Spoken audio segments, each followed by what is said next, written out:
18 ঘন্টা কাজ করে একটা মানুষ যদি তার সংসার চালাইতে না সে বই পড়বে কিভাবে?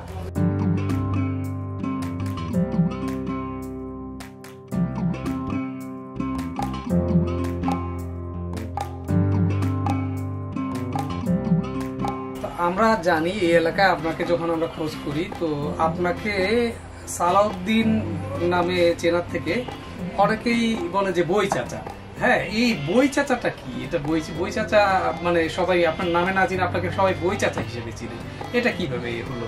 বইয়ের ব্যবসাটা শুরু করার সময় যে পাইলট স্কুলের যে পেছনের দেয়ালটা ছিল, এই দেয়ালটা ছিল পুরোপুরি মুক্ত। আমি ভাবতাম যে এই পুরো দেয়ালটাকে যদি রাঙানো যেত, রাঙিয়ে যদি মানে কিছু মানুষকে বলে দেওয়া যেত যে আপনার মানে রাষ্ট্র নিয়ে, আপনার ব্যক্তি নিয়ে, সমাজ নিয়ে, পরিবেশ নিয়ে আপনার কি বক্তব্য, এটা লিখে রাখতে। মাহমুদুল হাসান তখন ইংলিশ ডিপার্টমেন্টে পড়ে টঙ্গী কলেজে। মাহমুদুল হাসান তার কলেজ বন্ধুদেরকে বলল যে এরকম একজন এই বৃদ্ধ মানুষ পাওয়া গেছে যে এইরকম চিন্তা করে। তো তারাও আসলো। আমি যখন ওই মার্কেটে বড় দোকানটা নিলাম তখন ওই ডিপার্টমেন্টের অনেক ছেলেপেলেরা এখানে আসলো। তারা এসে সবাই তখন আমার চুলদারি মোটামুটি সাদা সাদা, তারা সবাই চাচা ডাকতে শুরু করলো। এই যে তারা চাচা ডাকতে শুরু করলো, মানে তাদেরকে নিয়ে আমার একটা সংগঠনও হয়েছিল, অন্বেষা পরিবার নামে সংগঠন হয়েছিল। আমরা পত্রিকা করেছি, অনেক সামাজিক কার্যক্রম করেছি। আবার ওই যে পেটের দায়ে সবাই আবার ছিটকে গেছে।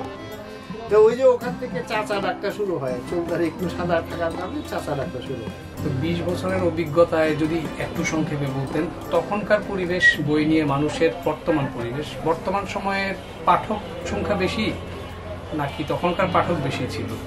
বইয়ের পাঠক বলতে আমরা যেসব বইয়ের ব্যবসাটা করি সেখানে দেখা যায় দুই রকমের বই আছে। একটা হলো একাডেমিক পাঠ্যসূচির বই, আর একটা হলো বাইরের গল্প উপন্যাস। এগুলো বাইরের গল্প উপন্যাসের ক্ষেত্রটা যদি বলি তাহলে আমরা যখন বইয়ের ব্যবসাটা এখানে শুরু করি তখন গল্প উপন্যাসের যে পরিমাণ পাঠক ছিল 2004 থেকে 24-এর কথা যদি বলি তাহলে 24-এ এসে তার অর্ধেকে নিয়ে গেছে। আর একাডেমিক বইয়ের কথা যদি বলি তখনকার সময় আমরা বেচতাম একাডেমিক যে বইগুলো আছে, মূল বইগুলো বিক্রি করতাম। মূল বই থেকে সেই একাডেমিক সিস্টেমটা এইভাবে ক্রস করে ক্রপ করে কাটতে কাটতে এটা চলে আসছে পরে সাজেশনের উপর। এই সাজেশন বেশি বেচা হয়, বই তখন আর বেশি বেচা হয় না। সাজেশনটাকেও আবার এমনভাবে কাটা হয়েছে, এখন হয়ে গেছে একেবারে টেস্ট পেপার, প্রশ্নপত্র সাজেশন।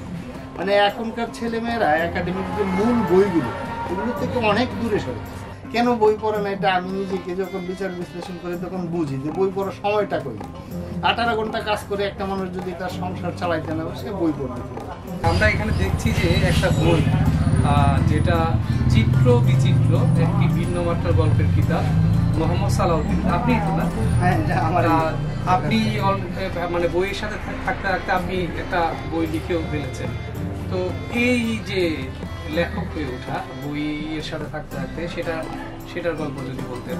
বই পড়তে পড়তে যে বাস্তবতা এবং মানুষের যে মানবিক মূল্যবোধ বা মানুষের মানবিক যে জায়গাটা আর মানুষের যে বাস্তব জীবন চরিত্র, এই দুইটার মধ্যে আমি একটা ফারাক দেখতে পাচ্ছি যে মানুষ কেমন হওয়া উচিত ছিল আর মানুষ কি করছে, কেমন হচ্ছে। তো আমি দুইটার মধ্যে যে একটা ভিন্নতা দেখতে পাচ্ছি সেই জিনিসটাকে আমি মাঝে মাঝে লিখতাম যে এইটার কারণ কি, ওটার কারণ কি, কেন মানুষ এমন হচ্ছে, এই যে মাঝে মাঝে একটু করে লিখতাম। লিখতে লিখতে দেখলাম যে মোটামুটি একটু বেশ বড় একটা কলেবরের লেখা হয়ে গেছে। লেখক হওয়া তো বিষয় না, বিষয় হলো আমি যা ভাবি এই ভাবনাটা অন্যের কাছে পৌঁছে দেওয়াটা দরকার। অন্যের কাছে পৌঁছে দিলে এখান থেকে হয়তো কেউ কিছু পেতে পারে। মোহাম্মদ সালাউদ্দিন থেকে বই চাচা, আপনি সাথে অভিনয় করেন, এতগুলো চরিত্র আপনার, এতগুলো গল্প, হ্যাঁ এতগুলো চরিত্রের মধ্যে মাঝে মাঝে কি হারিয়ে ফেলেন না কোন চরিত্রটা আপনার? আসলে মানুষ নামে যে প্রাণীগুলো পৃথিবীতে আছে এদের আসলে মৌলিক কোনো চরিত্র হয় না, এদের মৌলিক কোনো চরিত্র নাই। এরা প্রয়োজনের খাতিরে যেখানে যেটা প্রয়োজন সেটা কেমন তাদের চরিত্র তারা ঠিক করে, চরিত্র তারা তৈরি করে, চরিত্র তৈরি করেই তারা কাজগুলোর দিকে আগায় যায়। এখন পর্যন্ত আমি ঠিক জানি না আসলে আমি কোন চরিত্রের মানুষ। এই দেশটা যখন স্বাধীন করা হয় তখন একটা স্লোগান ছিল, সেই স্লোগানের মধ্যে একটা সম অধিকারের একটা ব্যাপার ছিল। এখন আমরা একটা জাতি থেকে বিভেদ হয়ে আরেকটা বাঙালি জাতি প্রতিষ্ঠা করেছিলাম যে আমাদের অধিকারটা সম হবে, কিন্তু অধিকারটা কি এই 53 বছরে সম হলো? মানুষ এবং বাস্তবতার যে আলাদা একটা দেয়াল আছে, বাস্তবতা একরকম, মানুষ এরকম হওয়া উচিত, কিন্তু বাস্তবতা এরকম হচ্ছে। এই দেয়ালটা ভেঙে দেওয়ার দায়িত্বটা নিয়ে আমাকে মাঝে মাঝে স্লোগান দিতে হয়।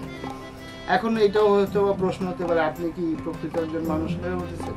না, আমি যে প্রকৃত মানুষ হয়ে উঠছি সেটাও বলা যায় না, তবু যতটুকু আমি নিজেকে কভার করতে পারি অতটুকু চেষ্টা করি, আর বাকি যতটুকু একেবারে বেমানান দেখছি এটুকু নিয়ে মাঝে মাঝে একটু হুঙ্কার দিই, কথা বলি, কেউ শুনি কেউ শুনে না, এরকম। তো একজন বই চাচার মতো আসলে হুঙ্কার উঠুক, দেশ নিয়ে ভাবুক। একজন বৃদ্ধ মানুষ যদি দেশ নিয়ে ভাবতে পারে, দেশ নিয়ে মাঠে নামতে পারে, আমরা যারা তরুণরা আছি তারাও পারবে। বই পড়বেন মানুষজন, বইমুখী হবেন, আবার সকল শ্রেণীর মানুষ বই পড়ায় ফিরে আসবেন। পাঠকপ্রেমী হবেন, বইপ্রেমী হবেন। আসসালামু আলাইকুম বাংলাদেশ।